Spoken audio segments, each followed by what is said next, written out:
Hello, hello, hello. Welcome to my Black Cat broadcast. My name is Ambassador George, broadcasting from one of our studio here in Germany. Welcome, welcome, welcome. Thank you to tune in one more time to listen to us, bringing the gospel to you, bringing the good news to you in your home, at your workplace, maybe by driving, by watching, and we are so just grateful for your time. So we don't really take it for granted. Thank you very much. We are the voice of the kingdom, you know, contrasting the worldly fact with the original truth, the word of the kingdom of God. Thank you very much. One more time, good morning, good afternoon, good evening. It depends on where you are watching. So thank you for your time. So as usual, we are so grateful and blessed and happy to always share the word of God with you. And without any further delay, we are just continuing on the part two of our chapter that we start in the book of Exodus. We close with the book of Genesis, who was very, very important for us to know about the creation, how we come to be, how God decided to create the world, and so on. So it was very, very important. So today we are now in the book of Genesis, the book of Exodus, the book of Exodus part 2, and it's about mostly leadership. And as I mentioned previously in our last meeting, in this particular book, we're going to see God Himself, making use of the great leadership that He is by using one of His protege, who is Moses. He's going to use Moses for a specific mission. And before we get into it, let us first find out to know who is the Moses that we are talking about, and how did he come to be, and to know more about it is to go and see about his birth. How did Moses get birth? What happened, all the circumstances, so that it will give us a little idea and to know how if his birth was already a kind of like a sort of a miracle. So to do that, let us read the book of Exodus, chapter 2, verse 1 to 10, to have a little bit insight of it. The birth of Moses. Now a man of the tribe of Levi married a Levite woman, and she became pregnant and gave birth to a son. When she saw that he was a fine child, she hid him for 3 months.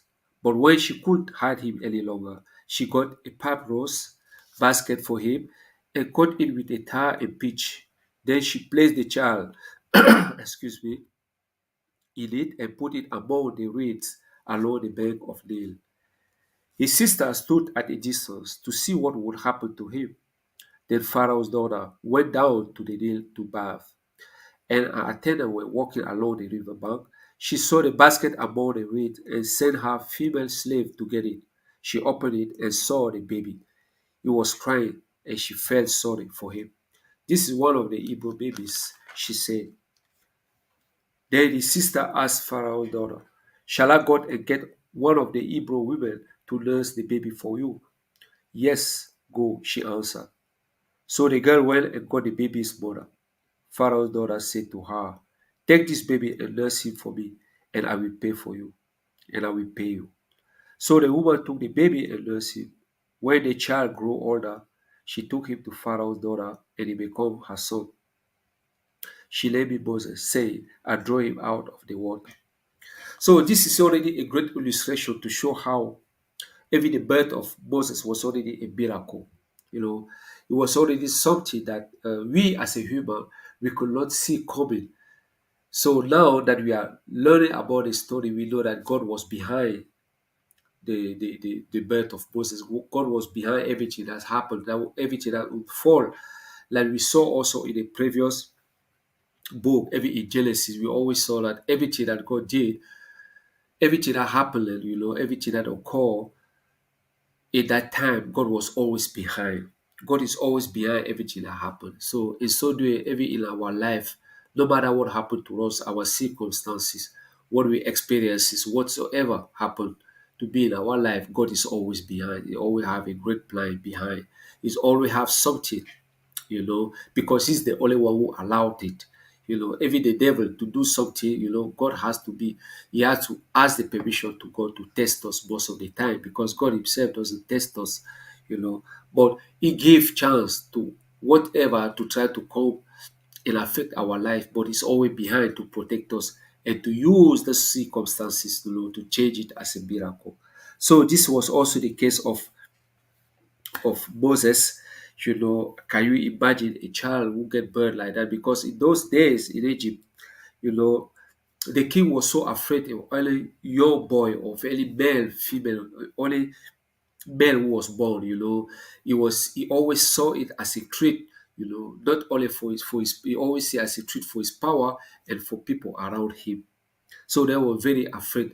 So in those days, male was always in danger once they get burned. We also saw in the previous how the nurses, they refused to follow the rule of the king, who was to kill all the male, that was getting burned. They refused, they put their life in danger. They took that risk to do that, just to obey God, because they know that male are the stronghold of God, using male are the people that God used to advance his kingdom, it's people that he used to establish his kingdom upon.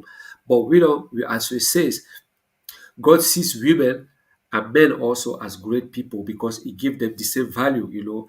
God doesn't devaluate either women or men. He see both of them together as a great leaders, So now, now that we know about the circumstances of the birth of Moses, let us go a little bit forward. Moses fled from Midian. So we are not going to go through into the story. That's why we always implore you yourself to read the story yourself, because you can get more out of the story. Because with the short time that we have, what we do is just to point the particularity that as in the books, the thing that really kind of like the highlight of the book, and give it to you.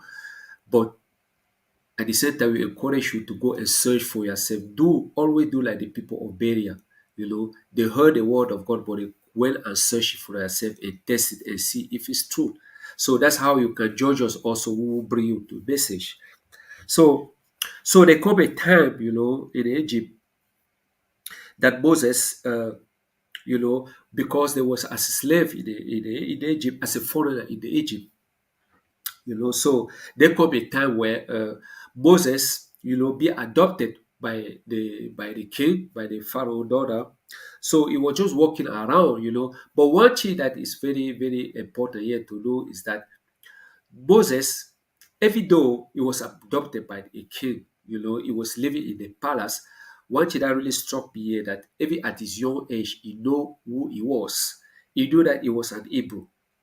He knew that all this advantage that he's having, those cannot take away from him his identity. He still know who he was, and he hold on to that. That is very, very powerful, because sometime in life, when we have some opportunities, that was offered to us, we tend to reject where we come from.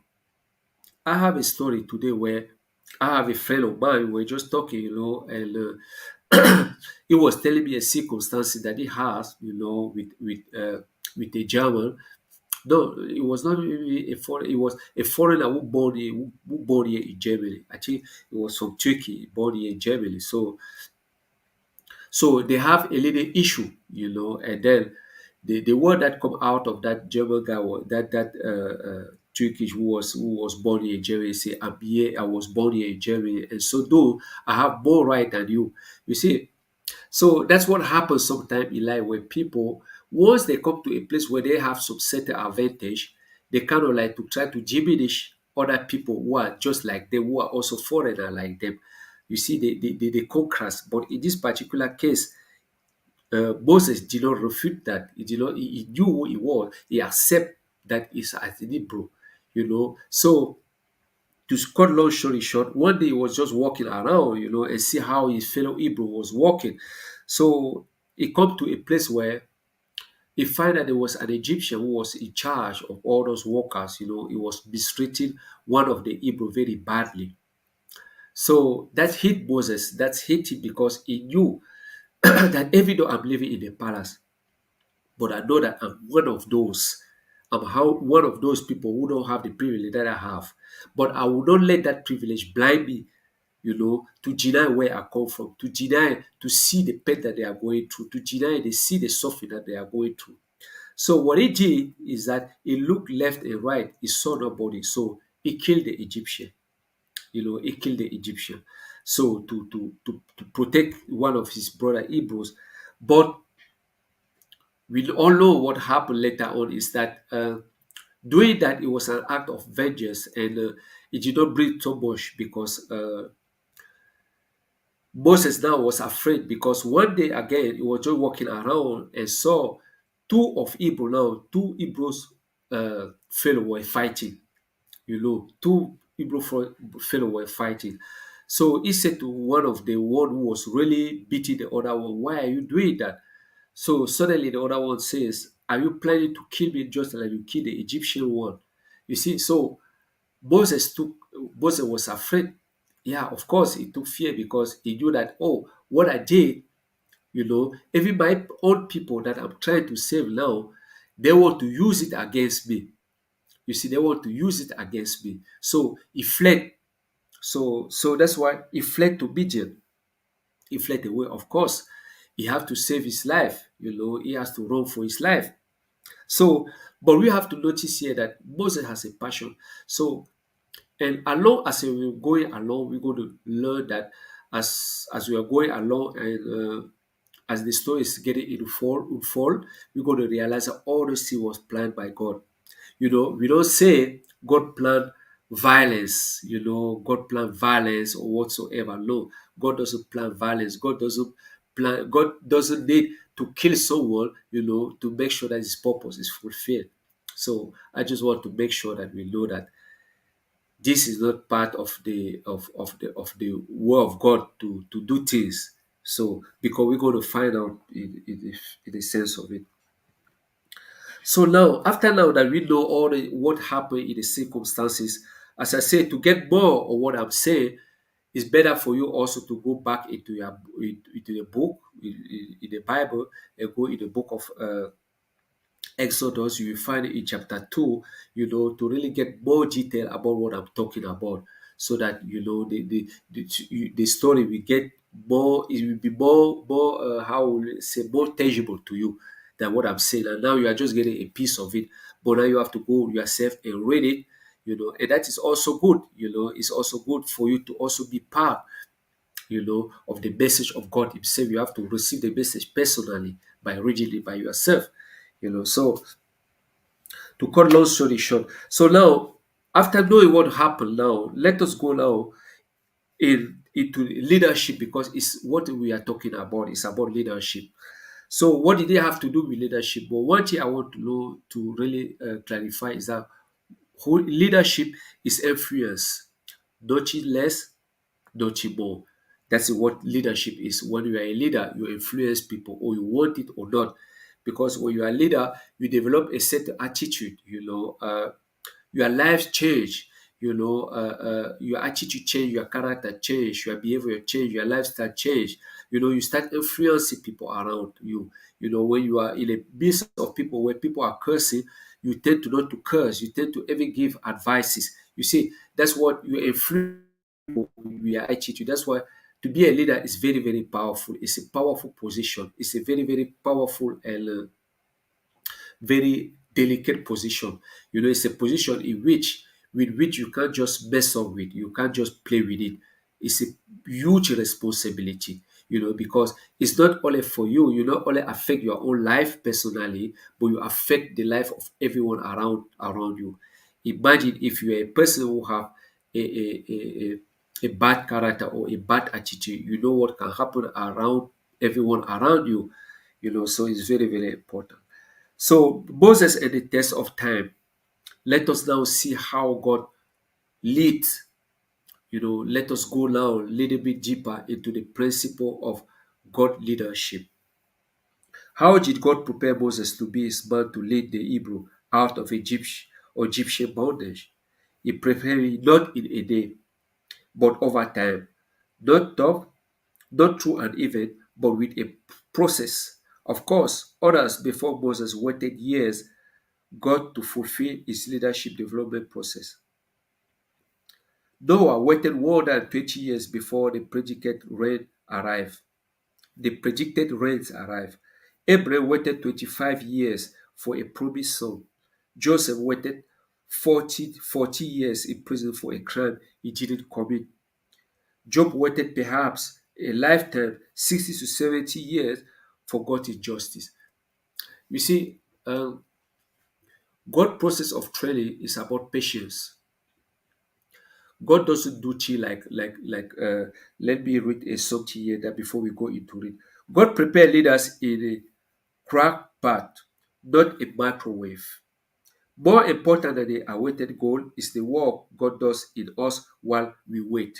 That's the most important. What God does in us while we wait. That's where God is really working. Waiting deepen and mature us, level our perspective, and broaden our understanding. Test of time determine whether we can endure seasons of seemingly fruitful preparation and educate whether we can recognize and seize the opportunity that come out our way. So this is the model of God leadership training is patience. You know, God is so powerful. His model of leading is totally different from the one of the world. In the world we want it to happen very quickly. We live in a microwave system in which everything have to be instantly. We don't need to develop muscle before we do something that require to have muscle for it. You see, we just want to do things quickly. And the experience also shows even in our home where our mother was, we realize that everything that for me, where I grew up, maybe I used to go in the village to visit, but I love to go to our villages and visit our grandparents and saw them cooking, even my mom at home. I never saw my mom cook something quickly. I never saw it. And that's why every meal that my mom ever cooked to me, may she rest in peace, has always been the best. Why? Because she took time to do it. And there's also one thing that all of us know in this modern life that they call slow cooker. Slow cooker also is something that take time. It take the time to cook, to make sure that all the ingredients or what you are cooking, make sure that all of them are really kind of like sizzling, the thing that you are cooking, either meat or whatsoever you are doing. It just take time to make it well. And also one thing I learned about slow cooker, this is a personal experience. I once bought a meat, a lamb. It was very hard, so I was asking myself, how can I get it soft? So I just put it in the slow cooker and put it at the low wages. And it took its time. It took as long as it took. But when I opened the slow cooker, the meat was soft as you can imagine. So that is the process of taking time, preparing to do something that is great. And what I realized is God takes his time because he don't want you to be successful today and along the way and give up to the success. No, he want to make sure that the way he prepare you is for a longevity, is to make sure that you are rooted, you are solid, you are prepared to any circumstances that you can encounter along the way to the next project, to the next vision, to the next ambition. So you will be stronger. You'll be stronger. You will not give up easily because every time that you fail, you are not only you are failing, but God himself is failing. God is so part of our success that he will give everything possible to make sure that we are in the right path, that we have everything that is necessary for us to accomplish the mission that will be given to us. That's why every Jesus Christ, I remember when he said in the Bible that if you want to be a hope and you realize that you don't have everything finished at home, don't start it, because if you stop in the middle, people will be laughing at you. You see, that's why God wants us to be people who take time to be patient, to prepare, to get to know ourselves, to get to know the capacity that we have, to get to know anything that we need. God is a visionary. God prepared things in advance. He sees things in advance. He prevent, he's working in prevention to know that this can happen. A great leader is someone that see also in the future. A great leader is someone that just see what is happening right now. A great leader is someone who is aware that thing can go badly. Thing can change. Thing may not work the way he intended to work, but is prepared. At that particular moment, he keep his calm. He keep his attitude is always right because he know that I'm moving forward. That is very, very important. That's how they say God do in the leadership.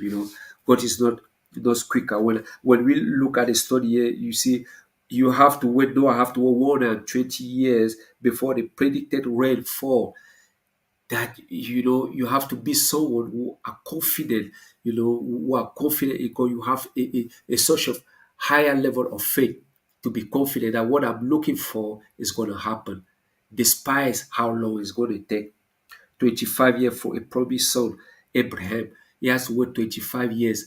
But during those 25 years, as the Bible says there, God does this. More important than the awaited goal is the work God does in us while we are waiting. It's when we are waiting. When we are waiting is where God is working. God always work most of the time where we don't see. While we are waiting is where God is working.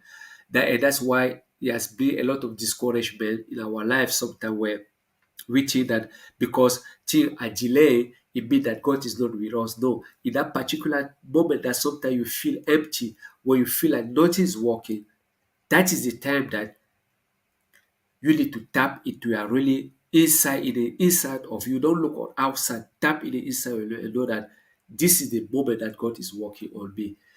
Let be encouraged, knowing that God is working. Even though people don't see you, I say don't see it.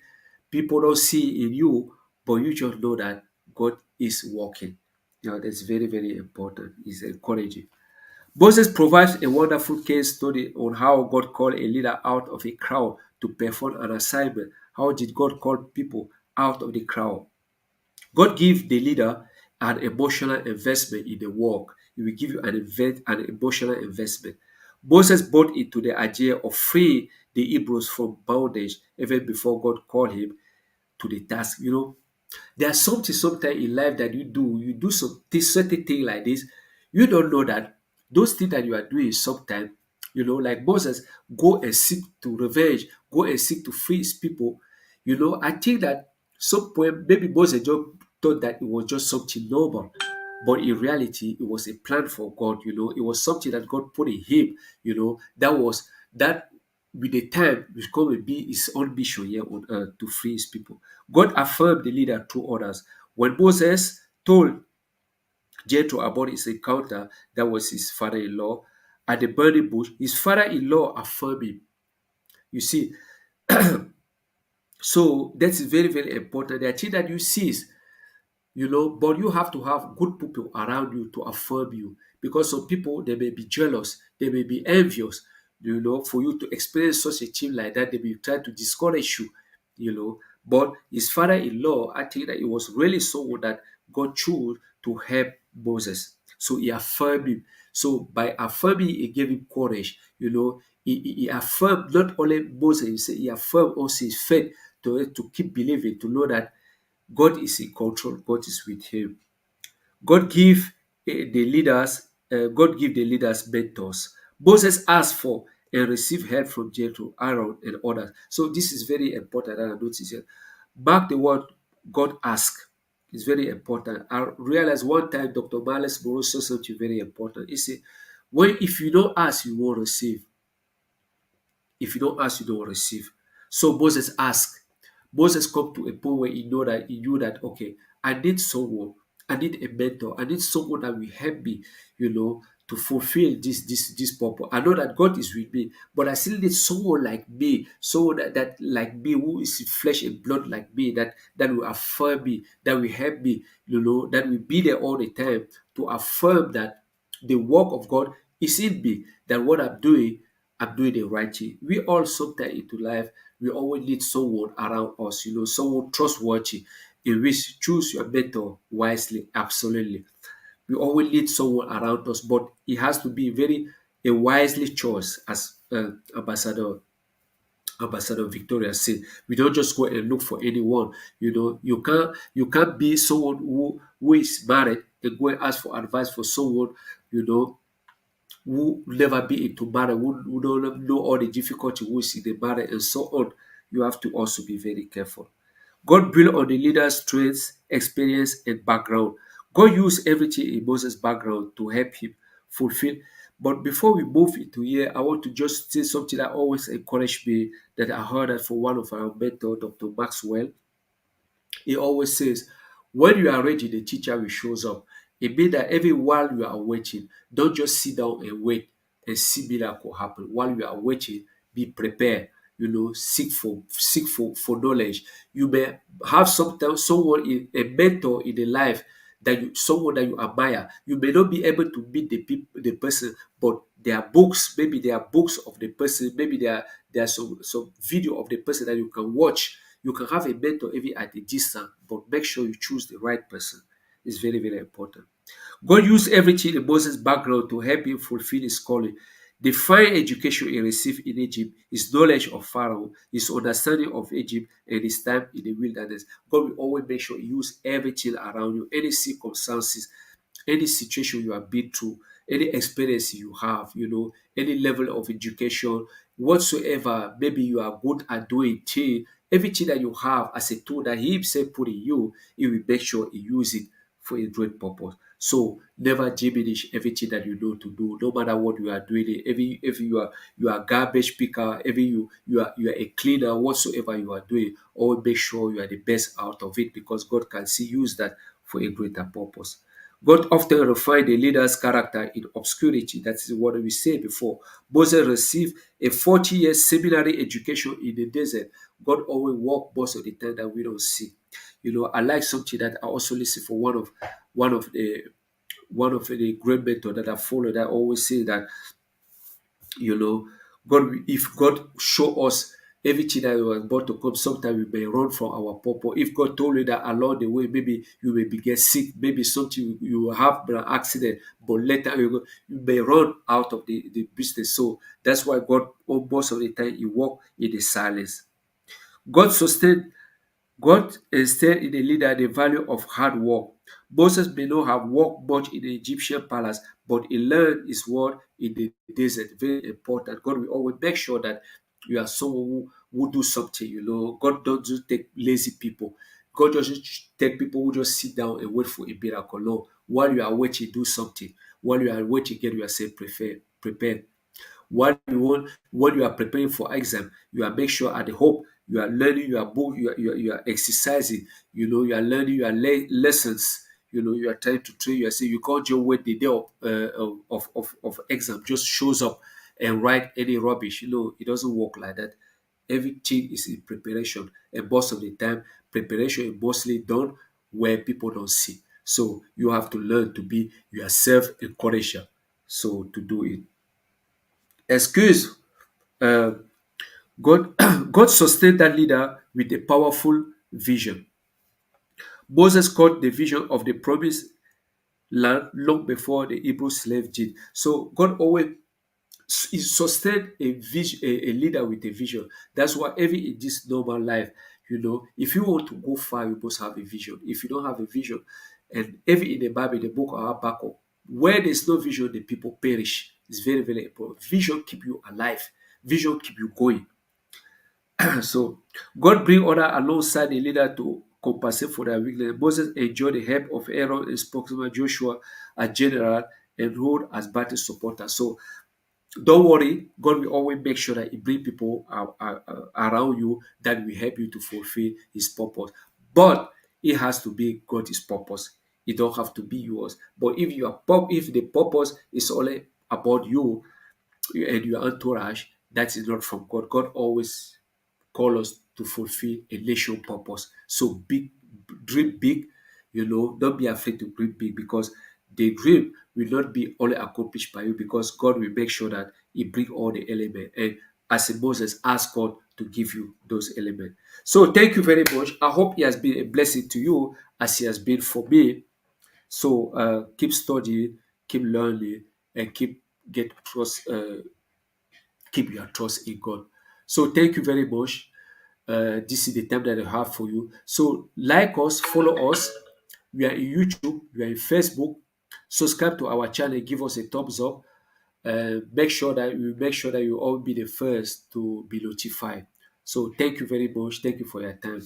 And see you at the top where the eagles live. Bye bye.